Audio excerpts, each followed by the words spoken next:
Moon trends நேயர்கள் அனைவருக்கும் வணக்கம். சோ ரீசெண்டா பாத்தீங்கன்னா இட்லிஸ்ட் திரைப்படத்தோட ஆடியோ லான்ச் ஃபங்க்ஷன் நடந்து முடிஞ்சிருக்குங்க. அண்ட் இந்த படத்துல பாத்தீங்கன்னா டைரக்டர் விக்ரமனோட பையனான விஜய் கனிஷ்கா பாத்தீங்கன்னா ஹீரோவா அறிமுகமாகறாருங்க. சோ அதை தொடர்ந்து பாத்தீங்கன்னா இந்த படத்துல சரத்குமார் அப்படின்னு சொல்லிட்டு பல நட்சத்திரங்கள் நடிச்சிருக்காங்க. இந்த படத்துல பாத்தீங்கன்னா KS ரவிக்குமார் தாங்க ப்ரொடியூஸ் பண்றாரு. அது மட்டும் இல்லாம இந்த படத்தோட ஆடியோ லான்ச்ல பாத்தீங்கன்னா நிறைய பிரபலங்கள் கலந்து கொண்டாங்க. நம்ம ஜீவா, ஜெயம் ரவி, மிஸ்கின், சரத்குமார் அப்படின்னு சொல்லிட்டு பல பிரபலங்கள் இந்த ஆடியோ லான்ச்ல கலந்து கொண்டிருக்காங்க. சோ அவங்க எல்லாரோட ஸ்பீச்சையும் பாத்தீங்கன்னா இந்த வீடியோ மூலமா நீங்க பார்த்து என்ஜாய் பண்ணுங்க. அனைவருக்கும் வணக்கம். பத்திரிகை சகோதரர்களும் ஊடக நண்பர்களுக்கும் இந்த மேடையில் அமர்ந்திருக்கும் இளைஞர்களுக்கும், நான் எல்லாரும் பெரியவங்கன்னு சொல்றாங்க, எல்லாமே இளைஞர்கள் தான். மனதால் இளைஞராக இருந்து கொண்டு கலைக்குலத்தை காப்பாற்றிக் கொண்டிருக்க ஜாம்பவங்களுக்கும் புகைப்பட நிபுணர்களுக்கும் அருமை பத்திரிகை சகோதரர்கள் முன்னணியில் இருக்கின்ற பத்திரிகை சகோதரர்களுக்கும், பிரகாஷ் பேசும்போது இங்கே பார்க்கணும், செல்போன் பிரியர்களுக்கும், விஜய் கணேஷ்காவின் ரசிக பெருமக்களுக்கும் நன்றி கலந்த காலை வணக்கத்தை தெரிவித்துக் கொள்கின்றேன். இது ஒரு நாஸ்டாலஜிக் மூமெண்ட் சொல்லணும். இந்த இடத்துல வந்து நின்னாலே 175வது நாள் விழா கமலா தியேட்டரில் மறைந்த கலைஞர் அவர்கள் இந்த விழாவிற்கு வந்து வருகை தந்திருந்தார்கள். 175th டே நாங்கள் இங்கே செலிப்ரேட் பண்ணோம். ஸோ அதுதான் ஞாபகம். கமலா தியேட்டருக்கு வந்தாலே ஒரு சென்டிமெண்டலி குட் பிளேஸ் நான் சொல்லுவேன். அதனால் Ganeshka, you come to right place and definitely உங்களுக்கு ஆல் தி பெஸ்ட். இதில் நான் சொல்லணும்னு அதிக நேரம் எடுத்துக்கணும்னு விரும்பல. 2 மணி நேரம் தான் எடுத்துக்குவேன். சாரி, 2 நிமிஷம் தான் எடுத்துக்குவேன். எனக்கு வந்து இங்கே வந்தாலே நான் இமோஷனல் ஆகிடுவேன். அதனால தான் என்னை கூப்பிடாமல் இருக்கிறதே நல்லது. Because I got my love and affection to both Vikraman and Ravikumar. Ravikumar வந்து என் வாழ்க்கையின் ஒரு தருணத்தில் என்னை வந்து அவர் வந்து, அதாவது அவர் முதல் படம் 1990ஆம் ஆண்டு புரியாத புதிர் வந்து அவர் இயக்குறார். அதான் ரவிக்குமாரோட முதல் படம். அந்த படத்தில் வந்து என்னை வந்து புக் பண்ணிட்டார். நான் வில்லனாக இருந்தேன். என்னை வந்து ஒரு பாசிட்டிவ் கேரக்டர் பண்ணுறேன் ஷரத் அப்படின்னு சொல்லி இன்ட்ரடியூஸ் பண்ணி நீங்கள் வரணும் அப்படின்னு சொன்னார். சரின்னு சொல்லிட்டேன். ஆனால் அன்ஃபார்ச்சுனேட்லி நான் வந்து ஒரு 60 அடியிலேருந்து கீழே விழுந்து ஹைதராபாத்தில் அடிபட்டு 6 months I was in bed. கழுத்தை வெட்டியில் யாரும் சர்ஜரி வந்து கழுத்தை ஓப்பன் பண்ணி C4 C5 டாக்டர்ஸ் இருந்தால் தெரியும். C4 C5 வந்து ஸ்பைனல் கார்டு இன்ஜுரி. அந்த இடுப்புலேருந்து ஒரு எலும்பு எடுத்து அங்கே வச்சு 2 ராடை வச்சு 4 ஸ்க்ரூ வச்சு டைட் பண்ணி என் கழுத்தை நிற்க வச்சாங்க. அப்படி பார்த்தா நான் தான் அயன்மேன். அது பிறகு 6 மாதம் வந்து இருந்த பெட்டில் தான் இருந்தேன். அதுக்கப்புறம் வந்தேன். வீட்டுக்கு வந்தவுடனே அது வந்து சொல்ல வேண்டியது ஒன்று. ஏன்னா எதுவுமே நிலையானது அல்ல என்பதை புரிந்து கொள்வதற்காக இந்த கலைகளை மட்டுமல்ல, வாழ்க்கை அப்படித்தான். ஆனால் we have to accept the challenges and go forwardன்னு சொல்லுவோம். என்னால் பேச முடியாது. அப்போ I lost my voice. Right vocal cord was paralyzed after the surgery. அப்போ எல்லாருமே வந்து கிட்டத்தட்ட 11 படம் ஒரு பிஸியான ஒரு வில்லன். இங்கே வந்து காலையில் ஒர்க் பண்ணுவேன், ஈவினிங் போயிட்டு ஹைதராபாத்தில் இருப்பேன், திரும்பி காலையில் இங்கே வருவேன், தொடர்ந்து வேலை செஞ்சுட்டு இருந்தேன். அப்போ கிட்டத்தட்ட ஒரு 11 பேருடைய அட்வான்ஸ் முன்பணம் என்னிடம் இருந்தது.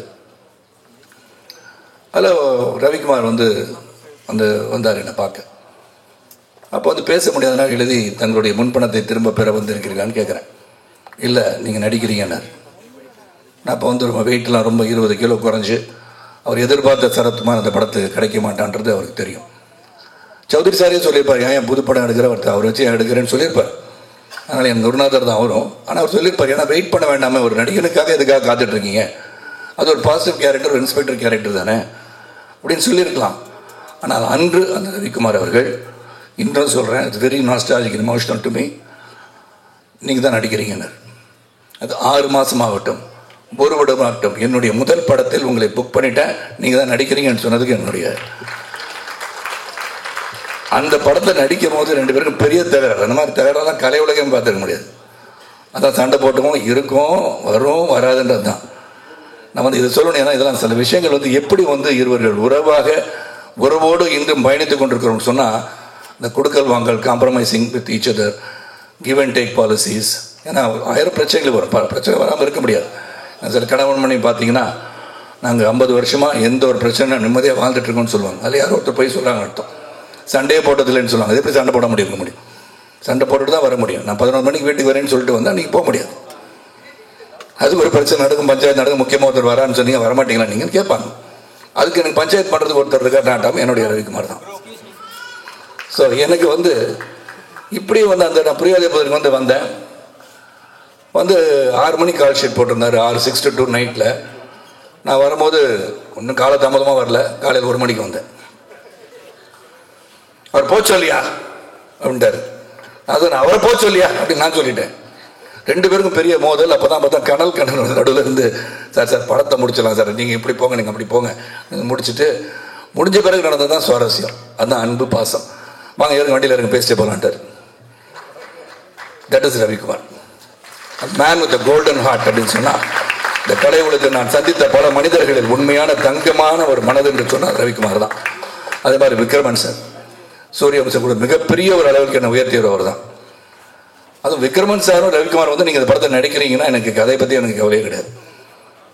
ஸோ என்னை பற்றி நீங்கள் நடிக்கிறீங்க and Vijay Ganeshka has to be introduce in this film அப்படின்னு சொன்னோன்னே ரொம்ப சந்தோஷப்பட்டேன். அதில் எந்த ஒரு மாற்று கருத்தும் கிடையாது. அந்த படம் நல்லா வரும்ன்றதுக்காக நடிக்கிறது மட்டும் இல்லை, இவர்கள் சிறந்த மனிதர்கள், இவங்கள் எண்ணங்கள் சிறக்க வேண்டும், இவர்களுடன் இணைந்து என்றுமே வாழ்நாளில் இருந்து கொண்டு இருக்க வேண்டும் நினைப்பவன் நான். அதனால் அந்த படத்தை உடனே ஒத்துக்கிட்டேன். ஆனால் இங்கே ஒத்துக்கிட்ட பிறகு இந்த சூரிய கதிராக இருக்கணும், சரியாக கொடுக்க கார்த்திகா இருக்கணும், சரி சாதாரண மனுஷன் கிடையாது. 2 பேரும் டாஸ்க் மாஸ்டர் சொன்னார். ரவிக்குமார் சார் கரெக்டாக தான் சொன்னாங்க. அதனால் அவர் ஒரு சீனை கொஞ்சம் ஏதாச்சும் சொல்லிட்டா, அப்படியா சார், சரி சார் சரி சார் நடிச்சிடலாம் சார், அப்புறம் பார்த்துக்கலாம் சார், திரும்பி அவர் என்ன நினைக்கிறாரோ அதை எடுப்பார் அவர்.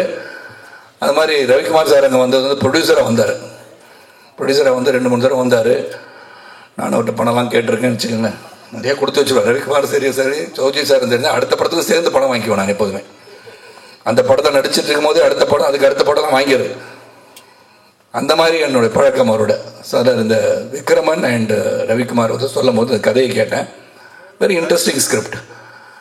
அதில் கௌதம் ஒரு 20 கொலை, சாரி சொல்லக்கூடாது கதையை, சொல்ல சார் அவர் 20 கொலை 21 கொலை பண்ணுறாரு. ஆக்சுவலாக நம்ம சொல்லிடக்கூடாது, இருந்தாலும் சொல்லிட்டேன். சூர்யா தப்பாக நினச்சிக்கிறேன். ஓகே, எனக்கு இன்னும் இங்கே வந்தோன்னு தான் தெரிஞ்சது சூர்யாவுடைய நல்ல நண்பர் சூரிய கதிர்னு. ஆனால் ஜிம்மில் ஒன்றா இருந்தாங்கன்னு தெரிஞ்சு. ஆனால் ஸ்பைனல் கார்டு இன்ஜுரினால அப்படி இருக்காரு நீங்கள் சொன்னீங்க. ட்ரீட்மெண்ட் போனனால அப்படி இருக்காரு. இருந்தாலும் நான் அவரை டாஸ்க் மாஸ்டர் பண்ணி அவரை நல்ல பாடியாக கொண்டு வந்துடுறேன் உங்களுக்கு 6 மாதத்தில். அதை சொல்லியிருக்கேன் சூர்யாட்ட. ஏன்னா அந்த பாடி வெயிட் போட போட முட்டியெல்லாம் வலிக்க ஆரம்பிச்சிடும். அதில் தங்கமான மனது உள்ளவர்கள் வெயிட் போட்டனால தங்கமான மனதர்கள்கிட்ட ஹெல்த் நல்லா வச்சுக்கணும். அது மட்டும் தான் நான் சொல்லுவேன். நான் இப்போயும் இந்த 25 வயசில் நான் திடமாக இருக்கேன்னா அது காரணம் ஒழுங்காக உடற்பயிற்சி செய்து உடலை ஆரோக்கியமாக வைத்திருப்பதால் தான். ஏன்னா இங்கே மிஷ்கின் பேசும்போது ரொம்ப இறுக்கமாக எல்லாம் இருந்த மாதிரி இருந்தீங்க. அது சந்தோஷமான ஒரு நிகழ்வு, சந்தோஷமான ஒரு விழா, குடும்ப விழானா இதுதான் குடும்ப விழா. ஏன்னா கனிஷ்கா ஒவ்வொருத்தரையும் அவர் பேரை சொல்லும் போது இங்கே கைத்தட்டல் வருது இல்லையா, அது இங்கே மட்டும் அந்த 20 பேர் கைத்தட்டிடாதீங்க. திரையரங்குக்கு போங்க, take your friends along with you. Movie should be seen இந்த தியேட்டர் உறுதிப்படுத்துவதற்கு உங்களால் தான் முடியும், ரசிகர்கள் தான் முடியும். That is more important. அதான் சிவா சார் பேசும்போது அதான் சொல்றாங்க, தியேட்டருக்கு போகணும். ஏன்னா அந்த உழைப்புன்றது மிக மிக பெருசு. ஏன்னா இங்கே கலைஞர்கள் நடிகர்கள் சொன்ன பணத்தை வாங்கிட்டு போயிடலாம். ஆனால் whether the profit is being made by the producer is very very important. Distributors பணம் பண்ணுறாங்களா, தயாரிப்பாளர் பணம் பண்ணுறாங்களா, இதெல்லாம் பார்க்கணும். That is also your responsibility. அந்த ரெஸ்பான்சிபிலிட்டி நிச்சயமாக இந்த குடும்பத்தில் வந்தவருக்கு நிச்சயமாக இருக்கும். ரெண்டாவது இந்த சௌத்ரி சார் அவர்கள் இங்கே வரலன்னு நான் கேட்டேன். ஜீவா வந்துட்டாங்க. சௌத்ரி சார் ஒரு பெரிய ஒரு பொக்கிஷம், கலை உலகத்துக்கு மிகப்பெரிய பொக்கிஷம். அதனால் அவர் கூட 13 படம் பண்ணியிருக்கேன். 100 படத்தில் 13 படம் பண்ணியிருக்கேன்னா almost 10-13% of film have done with. ஆனால் 100வது படம் என்ன வச்சு பண்ணலான்னு சொல்லியிருக்காருன்னு நினைக்கிறேன். சரி, ரெஜிஸ்டர் பண்ணிடுறது பெட்டர். அது சூரியவம்சம் 2 பண்ணலான்னு பேசிட்டு இருந்தோம். அதனால் அது இன்னும் அது சரியாக அமையலை. அது சூரியவம்சம் 2ஆக இருக்கட்டும், 3ஆக இருக்கட்டும், 4ஆக இருக்கட்டும். எனக்கு 150 வயசு ஆன பிறகு கூட நடிப்பேன். ஏன்னா பத்திரிக்கையாளர் ரெடியாக ஆகிட்டான். சரத்குமார் மென்டல் ஆகிட்டே 150 வயசு வரைக்கும் வாழ்வான்னு போடுவாங்க நாளைக்கு. அது சந்தோஷம் எனக்கு. ஏன்னா ஒருத்தர் 150 வயசு வாழ்வேன்னு சொன்னால் சந்தோஷப்படுறது விட்டு வாழ்வாராம் அப்படின்னு கிண்டல் பண்ணுறது அதிகமாக இருக்காங்க இப்போ. So that becomes news. எது நியூஸில் கொடுக்கணும் அது முதல்ல கொடுத்துடணும். அவங்க சந்தோஷப்படுவாங்க. ஒரு நீதி நாளைக்கு 150 வயசு வாழ்வேன் என்று சரத்குமார் சொன்னார், எப்படி முடியும் அப்படின்னு சொல்கிறாங்க. ரஜினி சார் பார்க்குற பாபாவே 4000 வருஷம் வாழ்ந்திருக்காரு. ஸோ அதனால் உள்ளத்தால் இன்று பார்த்தா இன்று புரட்சி தலைவர் இல்லை, மக்கள் தலைவர் இல்லைன்னா கூட இன்று வாழ்ந்து கொண்டு இருக்கிறார். அதுதான் வாழ்க்கை. நீ நடந்து சென்ற பாதையில் அடுத்தவர் பின்னாடி பயணிக்கிறாங்கன்னா பார்க்கணும். So I will live for எவர்ன்றதை உருவாக்க வேண்டியதான் நம் கடமை. அந்த கடமை இங்க எல்லாரும் செஞ்சுட்டு இருக்காங்க.